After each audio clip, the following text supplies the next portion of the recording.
Hello there, and welcome to the skies of yesteryear. Only today, the future meets the past. Nowadays, the skies might be awash with new innovation, but yesterday, they were better. Let me tell you. Back in the day when Nazis were bad and the commies were red, we dared to develop a flying saucer.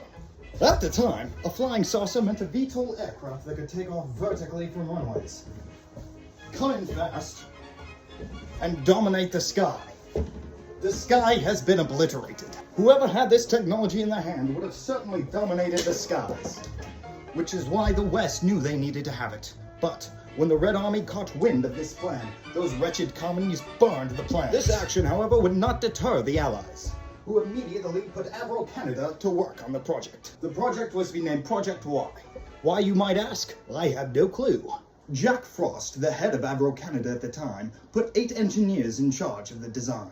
The Canadian government was highly critical of the cartoonish idea, so they pulled funding. However, a supersonic VTOL aircraft sounds pretty good to me, and it also sounded pretty good to the American U.S. Air Force, who picked up funding almost as soon as Canada dropped it. By 1957, 2 prototypes had been manufactured, nicknamed the Avro-Car.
The Avro-Car had a multi-phase takeoff.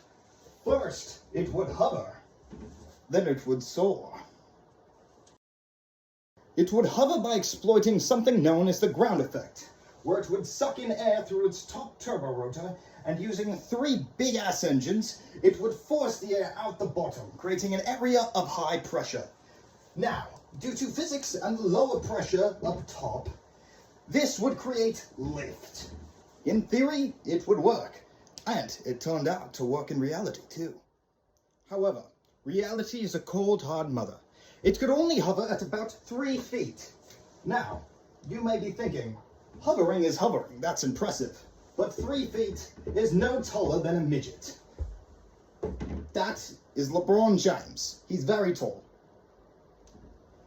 Where is this accent gone? Anyway, its second stage, it was meant to use something called thrust vectoring, whatever the hell that is, and the Coanda effect, whatever the hell that is as well.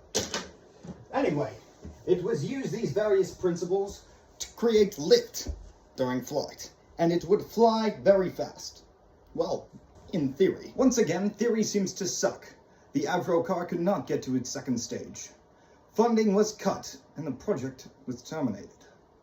Avro-Canada did have concepts for a bigger flying saucer, nicknamed Project 1794. It aimed for Mach 4 speeds and over 100,000 feet of altitude. However, because the Avro-Car sucked, they realized that this was practically impossible. But seriously, I asked something called Google how significant the Avro-Car was to the aeronautical development community. It said it was not significant whatsoever. More on how it worked. So, the Avro-Car was a big round metal disc, and It had one main turbo rotor in the side, in the middle. Yes. Okay, and it used 3 big engines that were, I don't know, somewhere. And it would suck air in from the top. This sucking of air inherently created lower pressure. However, it also pushed air out.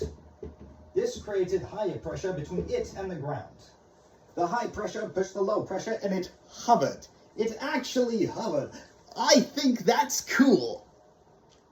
So, you may be asking yourself, what did I learn? Well, other than the fact that they tried to make a flying saucer, but it didn't work, pretty much nothing. I've wasted your time.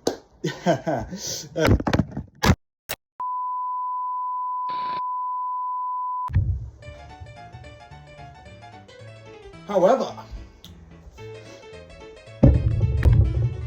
the project started as soon as Jack Frost returned from the secret meeting. Can you stop wobbling? Ugh. Development started as soon as it began. Because that's how that works. At the time, a flying saucer meant a VTOL aircraft that could take off vertically, dominate the skies, and properly off. No.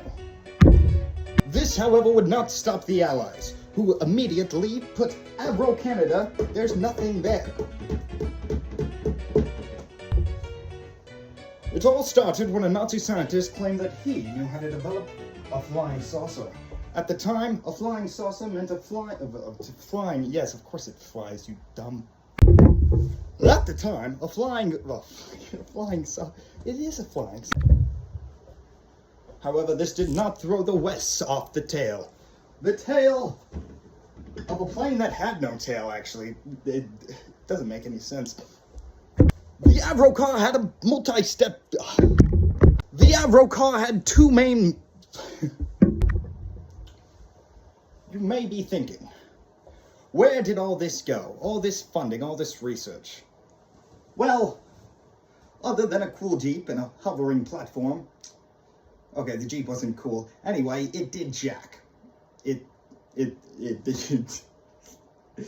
was like $11 million for absolutely nothing. But it's cool. I think flying saucers are absolutely dope. Yeah! Okay!